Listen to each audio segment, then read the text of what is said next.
विद्यार्थी मित्रों, हूँ वाझा निधि मारी यूट्यूब चेनल निधि स्टडी पॉइंट में आप सभी विद्यार्थी मित्रों फरी एक वखत हार्दिक स्वागत करूँ छूँ। आज आपणे जोवुं छे धोरण 6 विषय विज्ञान प्रकरण नंबर 2 सजीव सृष्टि में विविधता अने तेना अगत्यना एवा एमसीक्यू आपणे जोवा छे जे खास करीने टेट 2 नी जे परीक्षा छे जे टेट 2 नी परीक्षा जे उमेदवारो दे छे एना माटे खूब ज अगत्यना प्रश्नों छे અને આજની જે વધતી જતી કોમ્પિટિશન છે તેને અનુસાર આપણે જે પ્રશ્નો છે એનું લેવલ પણ કેવું રાખ્યું છે, હાઈ રાખ્યું છે કે પ્રશ્નો છે અગત્યના અને થોડાક ઉચ્ચ કક્ષાના પ્રશ્નો છે।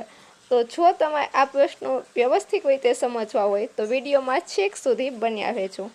તો જોઈએ પ્રશ્ન નંબર 1, નીચેનામાંથી કઈ વનસ્પતિ ભૂપ્રસારીનું ઉદાહરણ છે જેનું પ્રકાંડ નબળું હોવાથી તે જમીન પર પથરાય છે। जो पेला आपने भूप्रसारी वनस्पति शू हो तो कि जेनु प्रकांड केवुं होय, नबळुं होय एटले जमीन उपर पथराईने पोते आगळ वधती होय तेवी वृद्धि पामती होय तेवी वनस्पति छे। तो एक कई छे ए आपणे जोवुं छे।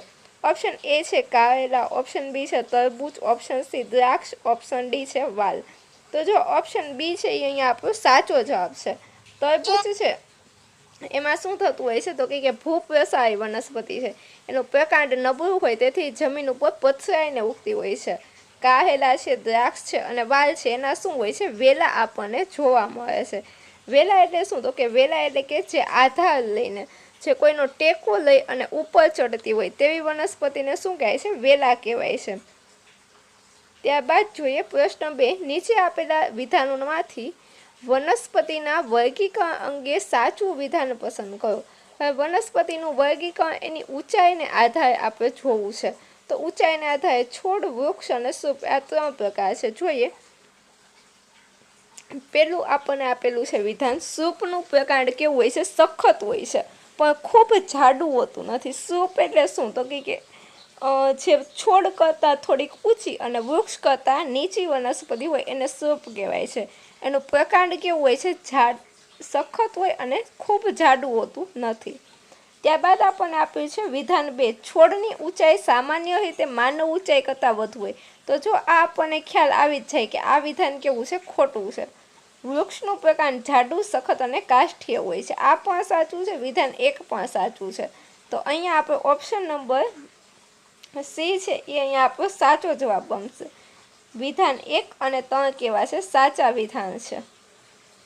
जो विधान 2 कई रीते खोटुं छे तो कि छोड़ छे ए नाना कदना होय एटले एनी ऊंचाई छे सामान्य रीते केवी होय, ओછી होय एटले विधान 2 छे केवुं छे, खोटुं छे।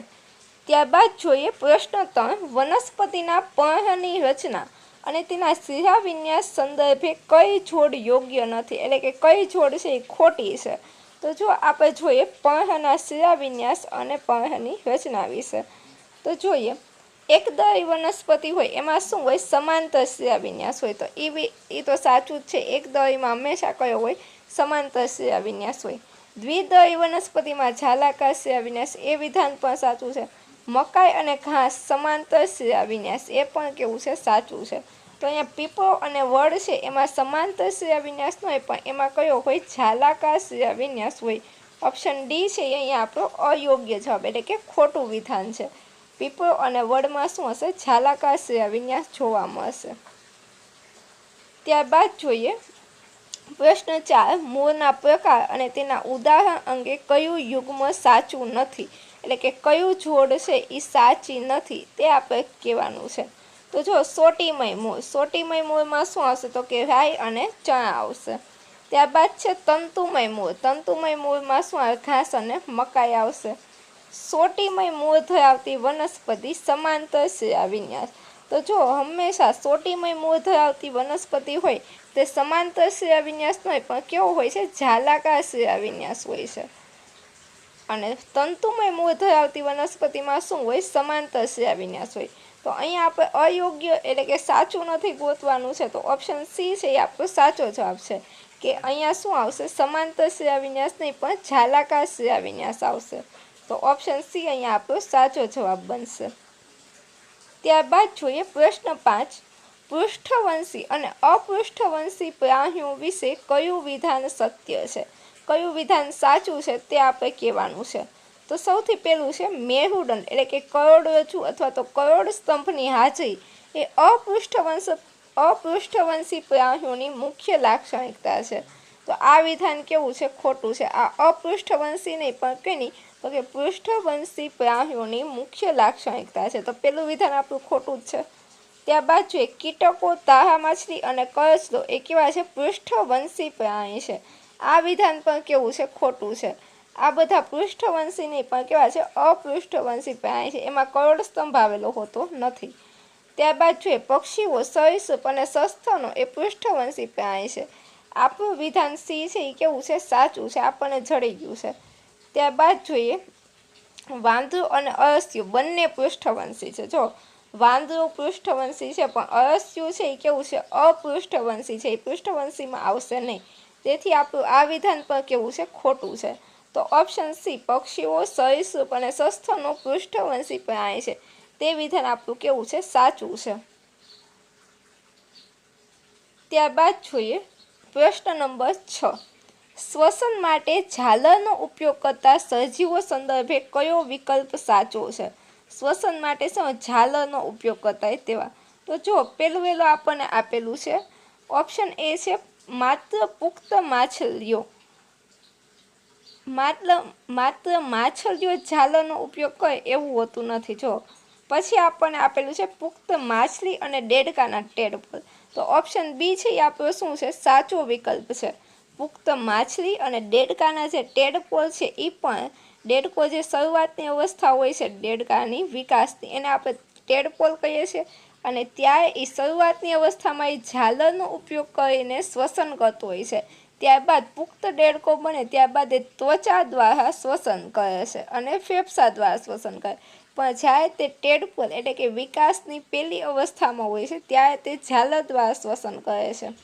માત્ર દેડકો પણ નહીં આવે અને વ્હેલ અને ડોલ્ફિન છે તે તો નસકોરા દ્વારા શ્વસન કરે.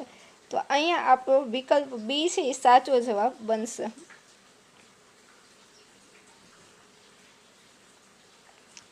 ત્યારબાદ જોઈએ પ્રશ્ન નંબર 7.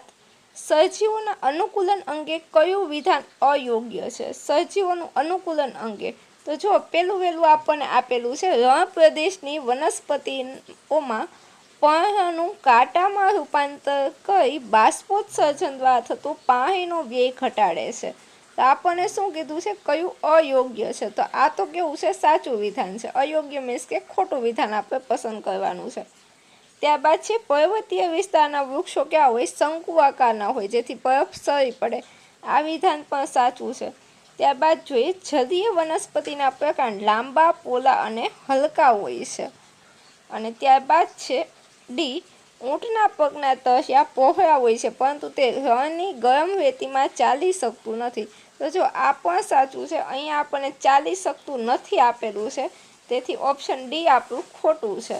અહીંયા શું લખેલું હોવું જોઈએ? ચાલી શકે છે. તેના પગના તળિયા પહોળા હોય તેથી જ તે રણની ગરમ રેતીમાં ચાલી શકે છે. પણ અહીંયા ચાલી શકતું નથી આપ્યું છે તેથી ઓપ્શન ડી આપણો સાચો જવાબ છે.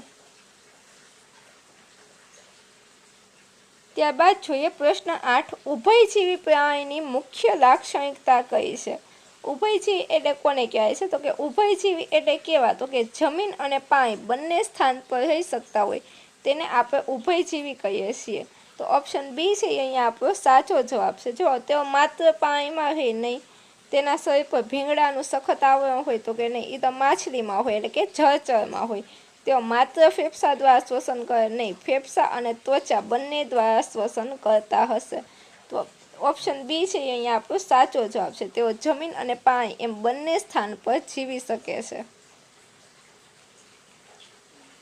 ત્યારબાદ જોઈએ પ્રશ્ન 9. જલીય અનુકૂલન ધરાવતી માછલીઓ માટે નીચેનામાંથી કઈ લાક્ષણિકતા ખોટી છે?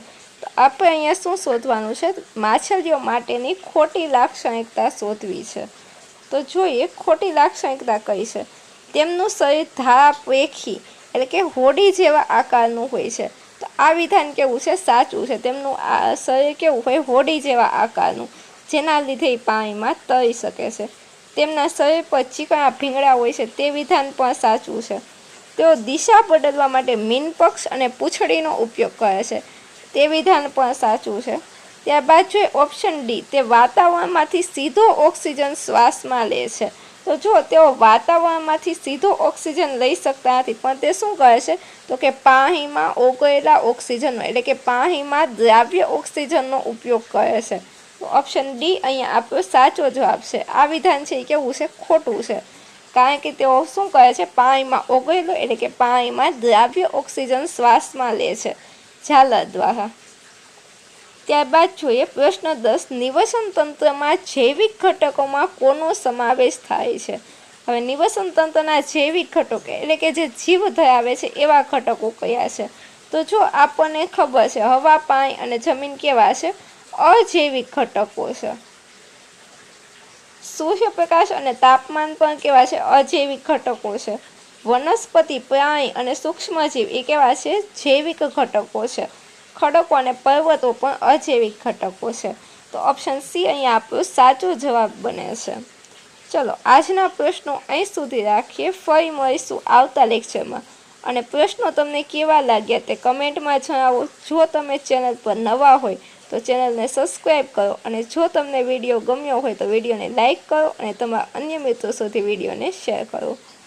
ફરી મળીશું આવતા લેક્ચરમાં પાઠ 3ના આવા જ નવા MCQ સાથે. ત્યાં સુધી મને રજા આપો. Thank you so much.